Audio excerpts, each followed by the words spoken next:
Nagsumiti na ng preliminary conference brief ang kampo ni dating Senador Bongbong Marcos kaugnay sa inihain niyang electoral protest laban kay Vice President Leni Robredo. Nakasaad doon ang kanilang hiling sa Presidential Electoral Tribunal o PET na unahin sa manual recount ang mga boto mula sa Camarines Sur, Iloilo at Negros Oriental.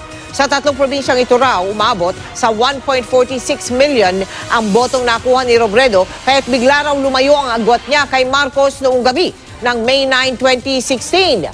Kung makikita raw ng PET na kaduda-duda ang resulta ng eleksyon sa mga naturang probinsya, makukumbinsi itong ituloy ang manual recount sa iba pang probinsya.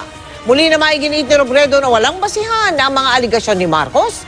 Sa kanyang preliminary brief, sinabi ni Robredo na dapat namang unahin sa recount ang Sulu, Northern Cotabato at Capiz kung saan namili umano ng boto si Marcos.